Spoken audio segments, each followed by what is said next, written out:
High, this is Susmita Saha. Welcome to my daily blog. আমি আবারও চলে এসেছি তোমাদের সাথে নতুন একটা ব্লগ নিয়ে। তো তোমরা তো জানোই আমি আমার মামার বিয়ের সমস্ত ব্লগগুলোই তোমাদের সাথে শেয়ার করছি, আর তোমরা খুব ভালো রেসপন্স করছো, ভালো ভিউ হচ্ছে, তাই জন্য আমার আরও ভালো লাগছে ব্লগগুলো শেয়ার করতে। তো সেই বিয়েরই আজকে ছিল লাস্ট ডে, মানে আজকে ছিল রিসেপশন। তো আগের দিন যেহেতু ভাত কাপড় হয়ে গেছে, রিসেপশন একদিন পরে ছিল, তাই জন্য রিসেপশনে কোনো ঝামেলাই ছিল না। আর বউ সাজানোর দায়িত্ব কিন্তু আমারই ছিল, তাই জন্য আমি দুপুরের দিকেই বসে পড়েছিলাম বউ সাজাতে, যাতে সবটাই তাড়াতাড়ি হয়ে যায় আর নিজেও তাড়াতাড়ি রেডি হয়ে যেতে পারি। ব্রাইড সাজানো আমি শুরু করে দিয়েছি, আর এদিকে ব্রাইডকে খাইয়ে দিচ্ছে ব্রাইডের শাশুড়ি, আর এদিকে আমাকে আর বুনুকে খাইয়ে দিচ্ছে আমার মা। তো বাইরে সাজাতে গেলে তো আমার সাথে কোনো অ্যাসিস্ট্যান্ট থাকে, কিন্তু বাড়ির যদি কাজ হয় নিজেদের রিলেটিভের মধ্যে, তো আমাকে আমার বোনই অ্যাসিস্ট করে। আর এছাড়াও ও আমাকে খুব ভালোভাবে অ্যাসিস্ট করে। আর আমার বোনও শাড়িটা খুব সুন্দর পরায়, তাই জন্য ও আমার সাথে গেলে বা ও আমার সাথে থাকলে আমি বলি শাড়িটা তুই পরিয়ে দে। তো খুব সুন্দর করে বেশ পরিপাটি করে শাড়িটা পরিয়ে দিল। আর এদিকে দেখো আমার কিন্তু সাজানো প্রায় কমপ্লিট। খুব গরম আর বাইরে হচ্ছে বৃষ্টি। সেদিন প্রচণ্ড বৃষ্টি ছিল দুপুর থেকে।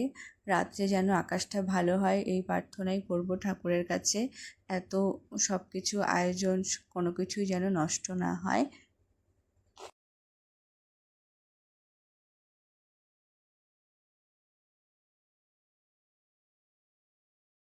আমার রিসেপশন ব্রাইড রেডি, ওকে সাজানো হয়ে গেছে।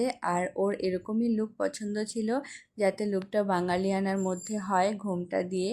ও আমাকে দেখিয়েছিল যে ও এরকমই সাজতে চায়। আর তোমাদের এই লুকটা কেমন লাগলো সেটা কিন্তু অবশ্যই জানিও আমাকে। এদিকে আমরাও সবাই রেডি হয়ে গেছি, বাড়ির সবাই রেডি হয়ে গেছে, আর লোকজন আসাও কিন্তু শুরু হয়ে গেছে। আর এখানে আমরা দু বোন একটু রিলস করতে ব্যস্ত। আমাদেরকে কেমন লাগছে সেটা বলো। আমি বিয়ের পরে এই প্রথম আবার বেনারসিটা পরে গয়নাগাটি পরে নতুন বউর মতো সেজেছি। আর সব লোকজন চলে এসছে। বাইরে হচ্ছে প্রচণ্ড বৃষ্টি, প্রচণ্ড পরিমাণে বৃষ্টি হচ্ছে, প্যান্ডেলে জল জমে গেছে আর সবাই জড়সড় হয়ে এক জায়গাতে দাঁড়িয়ে আছে।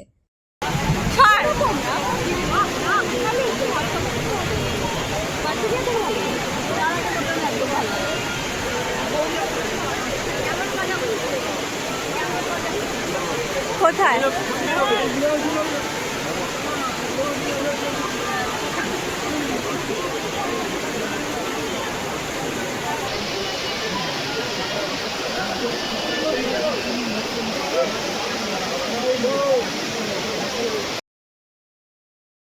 এদিকে সব স্টলগুলো বসেছে, এখানে আছে ফুচকা, ওই সাইডে আছে মোমো, আর এখানে আছে সুইট কর্ন, আর ওই দিকটাতে আছে কফি।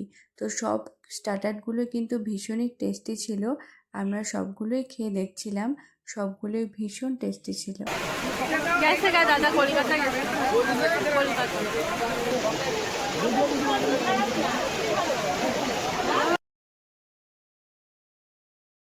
এখানে দেখো সব লোক একখানে জড়ো হয়ে গেছে, কারণ প্রচণ্ড বৃষ্টি হচ্ছিল বাইরে, এখন অনেকটাই কমেছে। আর এখানে শুরু হয়েছে আমাদের ফটোশ্যুট। এখন সবাই এখানে দাঁড়িয়ে গল্প করছে আর ফটো তুলছে। তাই সবার সাথে সবার তো সেই অনুষ্ঠান বাড়িতেই দেখা হয়, তাছাড়া তো আর সবার সাথে দেখাই হয় না। তাই এই মুহূর্তগুলোকে একটু ক্যামেরা বন্দি করে রাখা, এই আর কি।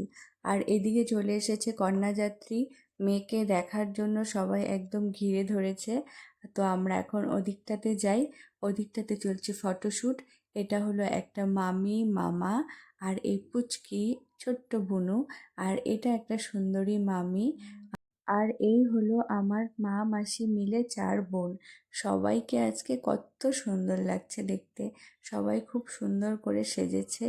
অনেক দিন পরে ছোট ভাইয়ের বিয়ে বলে কথা। তো সবাইকে ফটো তুললাম, সবার সাথে ফটো তুললাম। আর এখন আমরা চলে এসেছি খেতে, অনেকটাই রাত হয়ে গেছে। এই হলো আজকের মেনু। আজকের যে ক্যাটারিং সেটা কিন্তু আমার নিজের মামার, ছোট মামার নিজের ক্যাটারিং। তো আমার মামার ক্যাটারিংয়ের রান্না কিন্তু ভীষণই টেস্টি। ক্যাটারিংয়ের নাম সাহা পরিবার। তো আলিপুরদুয়ার বারোবিশা তো তোমরা যদি চাও তাহলে কিন্তু আমার মামার সাথে কন্ট্যাক্ট করতে পারো। আর এটাই ছিল মেনু কার্ড। আর খাওয়ারগুলো কিন্তু ভীষণই টেস্টি ছিল। সব খাওয়ারই মোটামুটি খেয়েছি, সব খাওয়ারই ভীষণই টেস্টি ছিল। আর আমার বিয়েতেও আমার মামার ক্যাটারিংই ছিল, আর ওখানেও কিন্তু সবাই বলেছিল খুবই টেস্টি হয়েছিল খাওয়া। আমাদের টাইটেল সাহা, সেই হিসাবে আমাদের পরিবারের নাম কিন্তু সাহা পরিবার। সেখান থেকে হয়তো আমার মামা ক্যাটারিংয়ের নাম দিয়েছে সাহা পরিবার। আগে আমরা মামাবাড়ির পরিবারের সবাই মিলে প্রত্যেক বছর পিকনিক যেতাম, আর সেই পিকনিকের বাসের সামনে ব্যানার টানানো থাকতো সাহা পরিবার। এখন অনেক দিন হলো আর পিকনিক যাওয়া হয় না, বড় মামা যাওয়ার পর থেকে সব বন্ধই হয়ে গেছে। আমি আজকে দুইটা আইসক্রিম খেয়েছি। ছোট বোতল আনো না একটা ক্যান্ডেলের জল।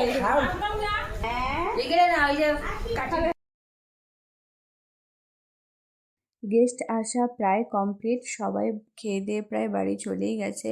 বৃষ্টির জন্য সবাই খুব তাড়াতাড়ি এসেছিল। সবটাই খুব ভালোভাবেই কমপ্লিট হয়েছে, কোনো ঝামেলাই হয়নি। বৃষ্টির জন্য সবাই একটু টেনশনে ছিলাম, কিন্তু সবটাই ভালোভাবে হয়েছে। তো এখানে আমরা একটু ফটো তুলছিলাম, এতক্ষণ তো সবার সাথে ফটো তুললাম, কিন্তু সিঙ্গেল ফটোশ্যুট হয়নি। এখন আমরা একটু সিঙ্গেল ফটোশ্যুট করছিলাম, আর এখানে চলছিল কাপেল ফটোশ্যুট। তো ওদের দুজনকে কিন্তু খুব সুন্দর মানিয়েছে, খুব সুন্দর লাগছে। ওরা যেন সারা জীবন খুব ভালো থাকে আর এভাবেই হাসি খুশি থাকে।